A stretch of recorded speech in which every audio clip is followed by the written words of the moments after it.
Hey everybody, Scott here for the Helix channel. It's Friday. You know what that means? It's Freeset Friday. And today, a request. I had a request to do a 2000s, early 2000s rock guitar sound, and I have created something that I think is just so bitchin', so awesome. It's got a clean sound, a crunch sound, and a lead sound. I'll demonstrate them for you and show you what makes it unique and what gives it that yeah.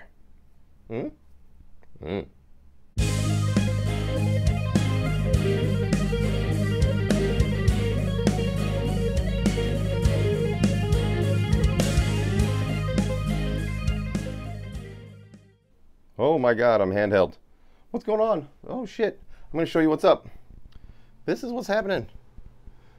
Whoa. I don't know if I can even get back far enough to show you them all. I've finished that wall. And then the old backdrop's on the ceiling now. This wall now has, whoops, almost tripped on something. I moved, hey look, Boogie, 112. I moved another one of the fret rests over to the right so I can put the Ibanez there. And then the JTV 59 can go over there, or in the middle, or wherever the fuck. But yeah, I even started putting some up over here. I'm gonna go up to the ceiling, and then over to these, and then hopefully meet up in the middle somewhere. We'll see. I realized the folly of putting up this acoustic stuff. It's great for sound, but taking it down, not cool. You gotta use a bunch of Goo Gone and then repaint. But I'll put up a few more of the records over here as well. I figure I've got room for another 10, and then I'm done. So I gotta make the last ones count. Can you name them all? I don't know. They're all pretty cool though. All right, here is what's going on with this sucker.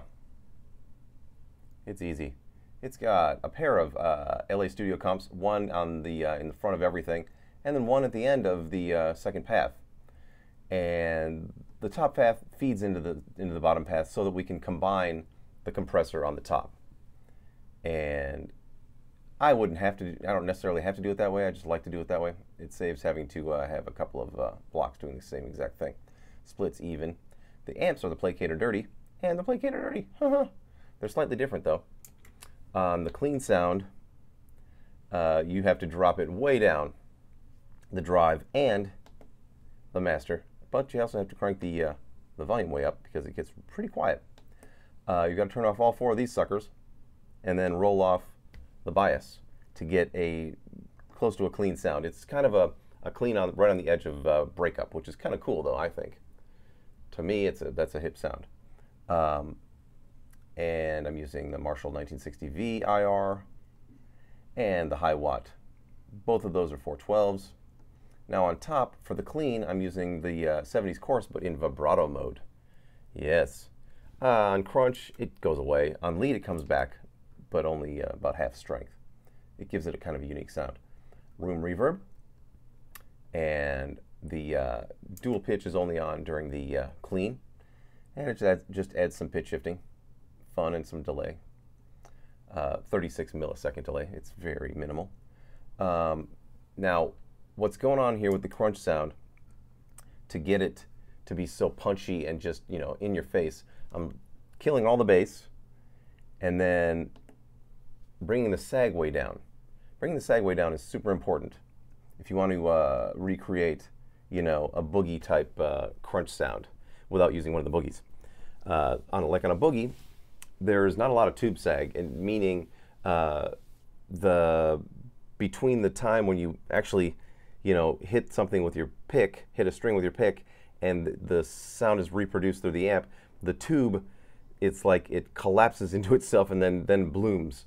You don't get a lot of that with when you bring the sag down to 0. You get none of that actually, and you get a really tight rhythm sound, a really fast response. If you want a slower response, a more mushy kind of sound, more of a Marshall sound, turn the sag up. So that's my little tip to you this week. Super easy to do. The other LA Studio comp is just at the back end of the bottom path, and it's set thusly for clean, like this for crunch, and then the gain goes up for the leads.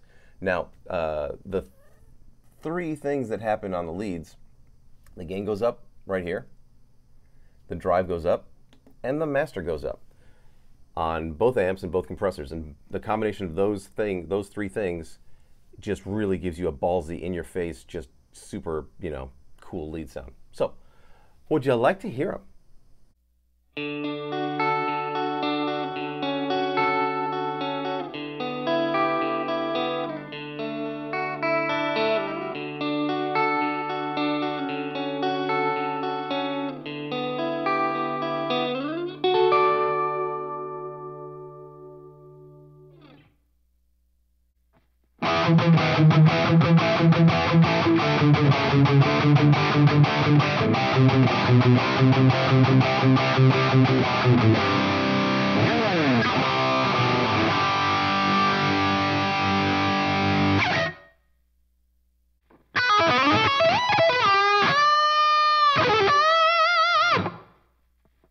There you go, everybody. Oh, good times. If you would like today's Freeset, just email me right here. I'll send it to you. It'll be up on my website in a few days. But if you want it before then, drop me a line. I'll send it to you. No sweat. Shake on it. It uses a pair of 3 Sigma Audio IRs, as do pretty much all my presets. But it's the amp settings that are really making this, driving this sucker, you know. Especially that sag control. Super important for this kind of sound, especially if you're not using a boogie amp. If you want to have a boogie sound, but don't want to use the boogie amp, like I don't, because I'm not crazy about the boogie amp models. I prefer the Placator or the Cali Texas. That's just me. But you can recreate that sound, that feel, using the sag control. Good times. I got some emails asking me about IRs and the snapshots. If you go to my website, scottmansion.com, there's a link in the description to my website. Go to my tutorials page. There are tutorials on IRs, tutorials on snapshots, the whole 9 yards. I don't need to make any more videos about that. I've already done it probably 2 or 3 times already. So there's that. Have a good time with that. I am not doing much this weekend. Going to a Master Pancake show. Cake-ass. Excited about that. I will be back on Monday to start the new Greta Van Fleet preset package. And I guess just have a good weekend. Enjoy yourselves. I plan on it. And until then, rock on.